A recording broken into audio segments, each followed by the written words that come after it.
श्रीकृष्ण परब्रह्मणे नमः। ॐ श्रीकृष्ण परब्रह्मणे नमः। श्रीमद्भगवद्गीता श्रीमद्भगवद्गीता त्रयोदशोऽध्यायः। त्रयोदशोऽध्यायः। क्षेत्रक्षेत्रज्ञविभागयोगः। क्षेत्रक्षेत्रज्ञविभागयोगः। श्रीभगवानुवाच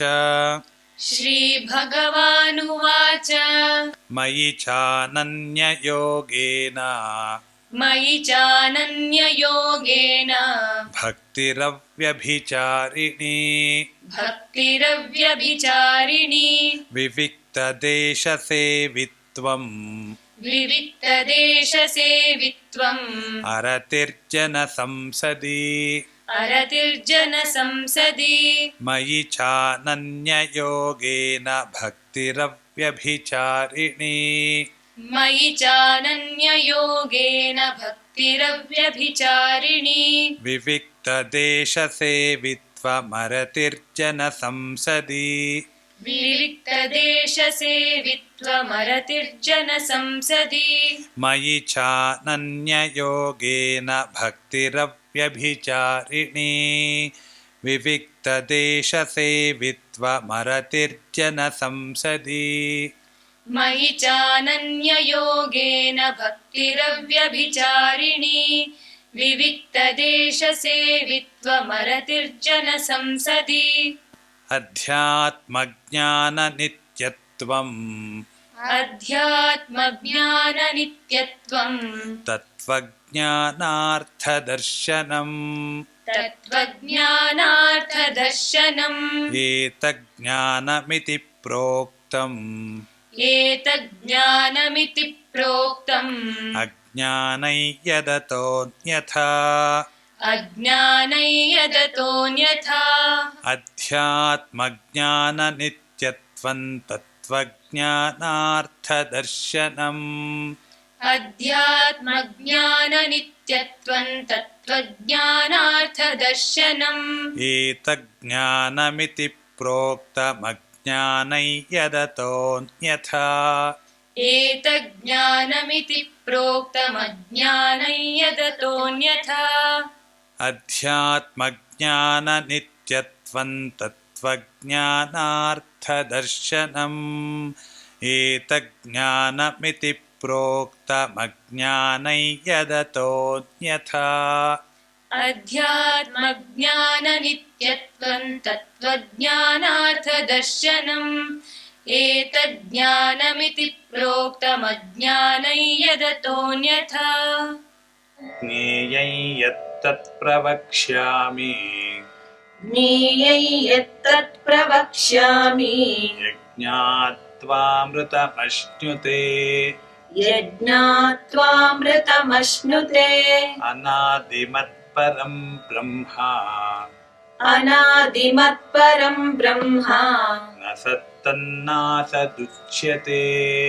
न सत्तन्नासदुच्यते ज्ञेयं यत्तत् प्रवक्ष्यामि यज्ञात्वामृतमश्नुते ज्ञेयं यत्तत् प्रवक्ष्यामि यज्ञात्वामृतमश्नुते अनादिमत्परं ब्रह्म न सत्तन्नासदुच्यते अनादिमत्परं ब्रह्म न सत्तन्नासदुच्यते ज्ञेयं यत्तत् प्रवक्ष्यामि यज्ञात्वामृतमश्नुते अनादिमत्परं ब्रह्म न सत्तन्नासदुच्यते ज्ञेयं यत्तत् प्रवक्ष्यामि यज्ञात्वामृतमश्नुते अनादिमत्परं ब्रह्म न सत्तन्नासदुच्यते सर्वतः पाणिपादं तत् सर्वतः पाणिपादं तत् सर्वतोक्षिशिरोमुखम्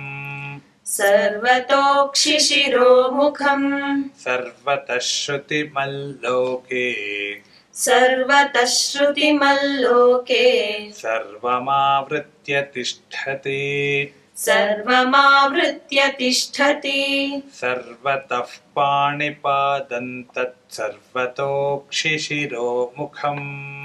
सर्वतः पाणिपादं तत् सर्वतोक्षिशिरोमुखम् सर्वतः श्रुतिमल्लोके सर्वमावृत्य तिष्ठति सर्वतः श्रुतिमल्लोके सर्वमावृत्य तिष्ठति सर्वतः पाणिपादं तत्सर्वतोक्षिशिरोमुखम् सर्वतः श्रुतिमल्लोके सर्वमावृत्य तिष्ठति सर्वतः पाणिपादं तत्सर्वतोक्षिशिरोमुखम् सर्वतः श्रुतिमल्लोके सर्वमावृत्य तिष्ठति सर्वेन्द्रियगुणाभासम् सर्वेन्द्रियगुणाभासम् सर्वेन्द्रियविवर्जितम्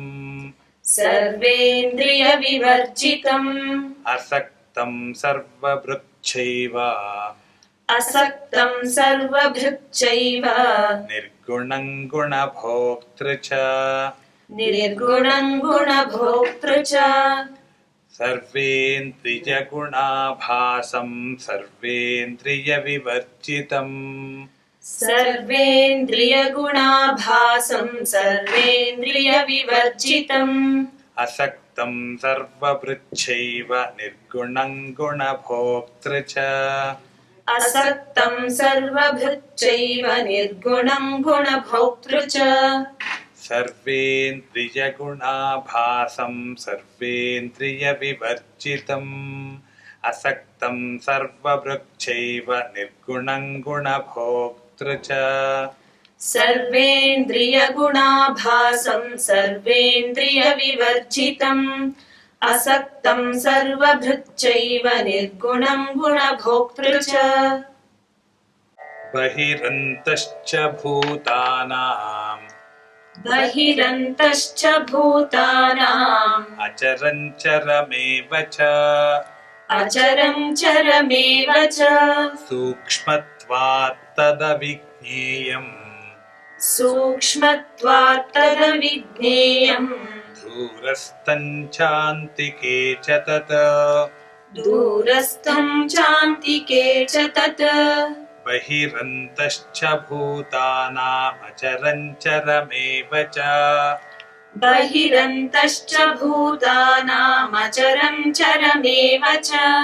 सूक्ष्मत्वात् तदविज्ञेयम् दूरस्थं चान्तिके च तत्